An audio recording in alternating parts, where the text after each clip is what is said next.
Hello friends, आशा करता हूँ आप लोग अच्छे होंगे। एंड आज का जो टॉपिक है वो बेसिकली बहुत मज़ेदार होने वाला है। क्यों? उसका रीज़न ये है कि मेरे को बहुत सारे डेवलपर्स की क्वेरीज आ रही थी कि भाई ग्राफक्यूएल जो है वो क्या होता है एंड उसको गोलैंग के ज़रिए कैसे इम्प्लीमेंट कर सकते हैं।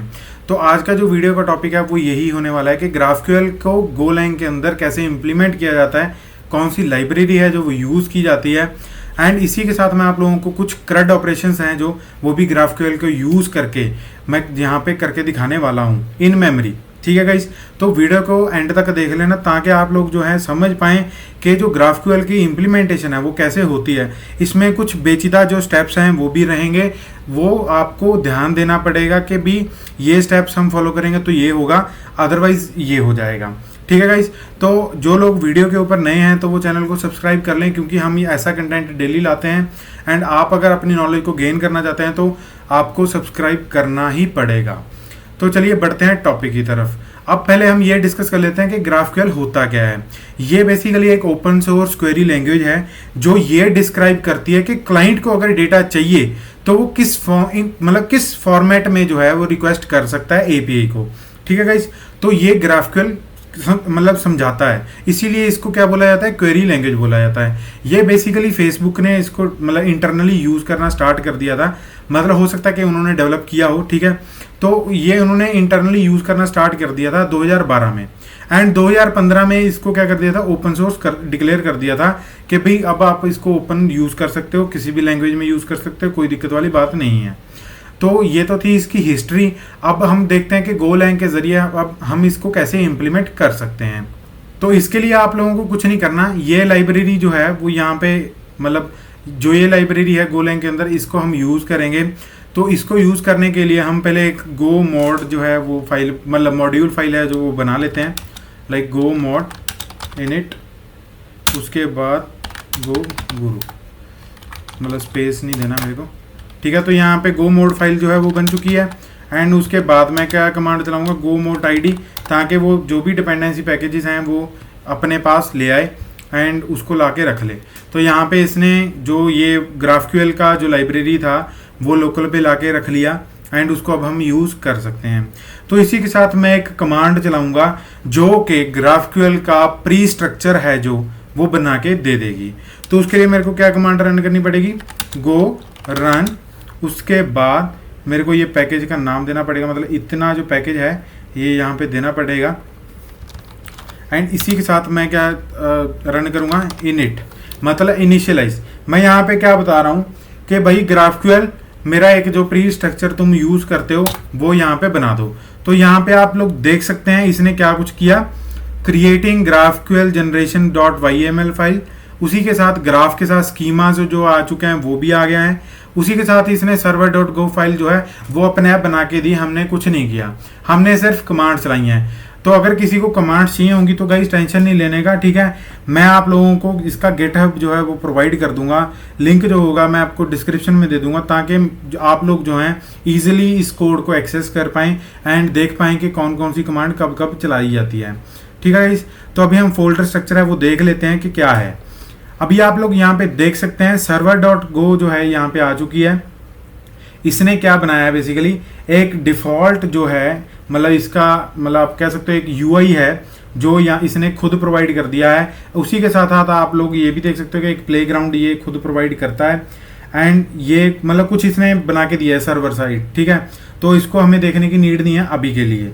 तो उसके साथ हम देख लेते हैं यहाँ पे एक ग्राफ नाम का फोल्डर बना है जिसके अंदर मॉडल है, मॉडल जनरेट _gen.go, उसके साथ generator.go है, उसी के साथ resolver.go है, कुछ फाइल्स हैं। ठीक है गाइस, तो ये जो होंगी ये ऑटोमेटेड जनरेटेड फाइल्स होंगी। वो कैसे होंगी मैं आप लोगों को बताऊंगा। ठीक है, तो ये रहा इसका मेन फाइल जो हमें चाहिए जिसको हम यूज़ करेंगे। उसके अलावा हमें किसी के और देखने की ज़रूरत नहीं है अभी के लिए। ठीक है, वीडियो से एंड तक बने रहना ताकि आप लोग इजीली समझ पाएँ हर एक चीज़ को। तो अभी मैं यूज़र का जो क्रड है वो बनाने जा रहा हूँ। तो उसके लिए मेरे को ये बताना पड़ेगा इसको कि कौन सी चीज़ कब यूज़ होगी और कहाँ पे कैसे यूज़ होगी। तो उसके लिए मैंने एक फ़ाइल बनाई हुई है, मैं वो अभी कॉपी पेस्ट कर लेता हूँ। तो यहाँ पे अभी आप लोग देख सकते हो मैंने यूज़र का जो पूरा फाइल मैंने बनाया हुआ था वो यहाँ पे मैंने एज इट इज़ कॉपी करके रख लिया है। ठीक है गाइस, तो ये क्या रिप्रेजेंट करता है मैं आप लोगों को वो बता रहा हूँ यहाँ पे। ये आईडी मतलब कि एक यूनिक आईडी रहेगी, ठीक है। फर्स्ट नेम जो रहेगा वो क्या रहेगा, स्ट्रिंग रहेगा। लास्ट नेम क्या रहेगा, स्ट्रिंग रहेगा। डेट ऑफ बर्थ भी क्या रहेगा, स्ट्रिंग रहेगा। ये नॉट का जो साइन है, जो एक्सक्लेमेशन मार्क यहाँ पे आप लोगों को दिख रहा है, इसका मतलब ये है कि इसके अलावा ये कोई चीज़ और एक्सेप्ट नहीं करेगा, ठीक है गाइस। एंड उसी के साथ यहाँ पे मैंने एक क्वेरी है, जो टाइप क्वेरी है यहाँ पे लिखा हुआ है। आप लोगों को ये बिल्कुल सेम स्ट्रक्चर है जो वो यूज़ करना है, और इसी के साथ आप लोग जो है अगले ऑपरेशंस जो हैं वो कर सकते हैं। तो इसको हम क्या बता रहे हैं कि जब ये क्वेरी होगी, मतलब यूजर्स वाली क्वेरी होगी, उसमें क्या रिटर्न करवाना है, हमने एरे ऑफ यूजर जो है वो रिटर्न करवाना है। जब भी सिंगल यूजर रिटर्न करवाना है तो उसके अंदर क्या आएगा, एक आईडी स्ट्रिंग नाम का पैरामीटर आएगा। क्यों? क्योंकि यहाँ पे जो आईडी थी वो एज ए आईडी जा रही थी, तो इसीलिए हमने क्या बोला इसको, आईडी जो रहेगी वो एक स्ट्रिंग रहेगी, उसके अंदर जो भी उसका कॉरस्पॉन्डिंग यूजर पड़ा होगा वो हमने क्या करवाना है, रिटर्न करवाना है, ठीक है गाइस। जो ये चीज है, मतलब कॉलन के बाद वाली चीज है, वो बेसिकली ये रिप्रेजेंट कर रहा है वो किस टाइप का होगा, ठीक है। तो उसी के साथ यहाँ पे मैंने क्या बोला इसको, इनपुट। अब इनपुट क्या आएगी, मतलब मेरे पास एपीआई में क्या आएगा, ठीक है। तो एपीआई के अंदर मेरा आएगा यूजर आईडी जो रहेगा वो क्या रहेगा, स्ट्रिंग रहेगा। फर्स्ट नेम जो रहेगा वो क्या रहेगा, स्ट्रिंग रहेगा। And last name and date of birth क्या रहेगा, स्ट्रिंग रहेगा, ठीक है। तो ये रहा जो मेरे पास एपीआई में आएगा, ठीक है। अब डिलीट यूजर के लिए भी क्या रहेगा, मतलब के यूजर आईडी रहेगा, उसको मैं एज ए स्ट्रिंग पास करूंगा एंड वो उसके कॉरस्पॉन्डिंग क्या कर देगा, डिलीट कर देगा। एंड उसी के लिए ये म्यूटेशन फंक्शंस क्या होते हैं, मतलब जो के डेटा को मैनिपुलेट कर रहे हो, मतलब डेटा के अंदर हेर फेर कर रहे हो, तो ये फंक्शंस म्यूटेशंस के अंदर लिखे जाते हैं। एंड जो क्वेरी रिलेटेड फंक्शंस होते हैं उनको क्वेरी के अंदर लिखा जाता है। आशा करता हूँ आप लोगों को ये फाइल समझ में आ चुकी होगी। अगर नहीं आई है तो आप लोग मेरे को कमेंट करके बता सकते हैं, क्योंकि गाइस देखो ये थोड़ा सा पेचीदा सा स्ट्रक्चर रहेगा इसका, एंड इसमें डाउट्स आने मैंडेटरी हैं, मतलब आ सकते हैं आप लोगों को। अगर समझ आ गया तो वेल एंड गुड है, फिर भी डाउट है तो मेरे को कमेंट सेक्शन में बता दें। ये वीडियो आपको एंड तक देखना पड़ेगा ही पड़ेगा, क्योंकि अगर आप लोग ग्राफक्यूएल सीखना चाहते हो तो ये करना ही पड़ेगा। तो ये फाइल को अब हम क्या करते हैं, जनरेट करते हैं, मतलब प्री डिफाइंड जो कोड है वो जनरेट करते हैं। इसके लिए एक कमांड आती है, वो क्या है, गो रन। उसी के बाद मतलब जो सेम वो पैकेज था, मतलब जो हमने इंक्लूड किया था, जो 99 डिज़ाइंस, उसके बाद स्लैश ग्राफक्यूएल जन, उसी के साथ हम क्या बोलेंगे इसको, जनरेट। ये हम साथ में इसके कमांड चला देंगे। ये क्या करेगा, ये बेसिकली उसको पूरा जो जनरेट है वो कर देगा। यहाँ पे कुछ एरर आ रहा है, तो ये बेसिकली क्या बोल रहा है कि इसको जो है आप डिलीट कर दो स्कीमा को, एंड उसी के साथ, हाँ अभी सही है। अभी मैं दोबारा जनरेट करता हूँ तो अभी देखते हैं क्या आता है। तो यहाँ पे भी हमें कोई एरर फेस करने को नहीं मिला है। आप लोगों को क्या करना है, जब भी आप लोग ये यूज़ कर रहे हैं ग्राफक्यूएल, तो schema dot resolver dot go file है, जब भी आप उसमें चेंज करें तो इसको डिलीट कर दें। आपको कोड नहीं लिखना पड़ेगा, ये ऑटो जनरेटेड फाइल होती है, ठीक है। अब जो भी आप ऑपरेशन परफॉर्म करना चाहते हैं तो वो आप लोगों को यहाँ पे लिखना पड़ेगा, ठीक है। क्योंकि ये देखो, ये आपका पूरा कोड जो है वो नहीं लिख के देगा, आपको कुछ कोड जो है वो अपने आप लिखना होगा, ताकि आप लोग अपने एंड पे वैलिडेशन जो हैं जो वो लगा पाएँ, एंड अपने जो यूज़ केस हैं उसको मतलब सक्सेसफुल कर पाएँ, ठीक है गाइस। तो यहाँ पे हमारा create user, remove user, users, मतलब अगर मल्टीपल यूज़र्स चाहिए, अगर सिंगल यूज़र चाहिए तो वो, तो ये सारा कुछ यहाँ पे आ चुका है। तो अभी हम इसको इम्प्लीमेंट करेंगे। मैं आप लोगों को क्रिएट यूज़र एक बार इम्प्लीमेंट करके दिखा देता हूँ, ताकि आप लोगों को आइडिया हो जाए कि कैसे क्रिएट करते हैं। अब यूज़र क्रिएट करने के लिए मैंने जो बोला था आप लोगों को कि मैं इन मेमोरी यूज़ करूँगा, तो यहाँ पे मैंने एक ग्लोबल एरे बना लिया है यूज़र नाम का, ठीक है गाइस। जो यहाँ पे इसने मॉडल क्रिएट किया है, इस मॉडल के अंदर बेसिकली कुछ नहीं है, जो हमने स्कीमाज उसमें फाइल में डिक्लेयर किए थे वही यहाँ पे लिखे हुए हैं। अब क्वेरी करने के लिए क्या आएगा, न्यू यूज़र आएगा, ठीक है। रिटर्न होने के लिए क्या आएगा, सिर्फ सिंपल यूज़र जो है वो आएगा। अब आप लोग पूछोगे वो कैसे, तो आप लोग यहाँ पे देख सकते हैं, जब भी मैं कोई यूज़र रिटर्न करवा रहा हूँ तो मैं क्या रिटर्न करवा रहा हूँ, यूज़र स्कीमा रिटर्न करवा रहा हूँ। एंड जब भी मैं कोई डेटा जो है क्रिएट कर रहा हूँ तो वो क्या मतलब एज ए इनपुट क्या ले रहा हूँ, न्यू यूज़र ले रहा हूँ। न्यू यूज़र के अंदर क्या फील्ड है, user ID, first name, last name, date of birth. ठीक है, वो आप लोगों को ये सेम फॉर्मेट जो है वो फॉलो करना पड़ेगा। अगर आप नहीं करेंगे तो एरर देगा। अब एरर देखना चाहते हो तो मैं आप लोगों को दिखाऊंगा, टेंशन नहीं लेने का। ठीक है, बड़े आराम से समझना है हर एक चीज़ को। तो यहाँ पे मैंने इसको बोला कि रिटर्न में कि तुम्हारे पास क्या आएगा, यूज़र आएगा, तो इसलिए ये यूज़र को ही रिटर्न करेगा। तो आशा करता हूँ आप लोगों को मॉडल्स जो हैं वो क्लियर हो गए होंगे। ठीक है, तो इसी के साथ हमने इसमें एक पैकेज यूज़ किया है जो कि है UUID, जो हर बारी यूनिक आईडी जो है आप लोगों को प्रोवाइड कर देगा एज ए स्ट्रिंग फॉर्मेट में, क्योंकि हमने उसका एक मेथड कॉल किया है न्यू स्ट्रिंग, जिसके अंदर वो क्या रिटर्न करेगा, एक स्ट्रिंग नाम मतलब स्ट्रिंग टाइप की आईडी जो है वो रिटर्न कर देगा। एंड उसी के साथ हमने क्या क्रिएट किया, एक मॉडल के अंदर यूज़र को मतलब यूज़र की जो वैल्यूज़ थी वो फिल कर दी, एंड उसी को ही हमने क्या कर दिया, अपेंड करवा दिया ग्लोबल वेरिएबल के साथ, एंड उसको क्या है रिटर्न करवा दिया है। तो ये था सिर्फ क्रिएट यूज़र का फंक्शन। ठीक है, अभी हम क्या करते हैं, इसको रन करते हैं ताकि हम लोग ये आइडेंटिफाई कर पाएँ कि हमारी चीज़ें जो चल रही हैं वो सही चल रही हैं कि नहीं चल रही हैं। ठीक है, इसके लिए एक कमांड है, तो मैं आप लोगों को वो रन करके दिखा देता हूँ कि क्या है। इसके लिए हमें क्या करना पड़ेगा, टर्मिनल खोलना पड़ेगा एंड उसके बाद गो रन server.com। तो ये बोल रहा है UUID आपका डिफाइंड नहीं है, तो मैं इसके लिए क्या कमांड चलाऊंगा, इस गो मोट ID, एंड उसके बाद ये पैकेज ले लेगा। एंड अभी रन करके देखते हैं, क्या अजीब बंदा है भाई, गो मोट ID, ये पैकेज ये कह रहा है इसने लिया नहीं, कंज्यूम नहीं किया। तो UUID के लिए बेसिकली मैंने पैकेज जो था वो इंक्लूड नहीं किया था, तो अभी मैंने उसको इंक्लूड कर दिया, अभी ये रन हो जाएगा। अरे यार अभी भी रन नहीं हुआ, क्या हो गया भाई। अच्छा 8080 पोर्ट यूज़ है गाइस, थोड़ा सा इसमें मेरे को ऐसा है कि भी मेरी चीज़ें चलती रहती हैं पीछे, तो इसीलिए पोर्ट्स जो हैं वो बिज़ी रहते हैं। इसको मैं 8000 है वो उस पर चला लेता हूँ, आशा करता हूँ ये चल जाएगा। हाँ भाई चल गया चल गया चल गया। तो अभी हम क्या करते हैं, ब्राउज़र जो है वो खोल लेते हैं, एंड उसी के साथ हम क्या रन करते हैं, लोकल होस्ट 8000 है जो भाई खोल दो।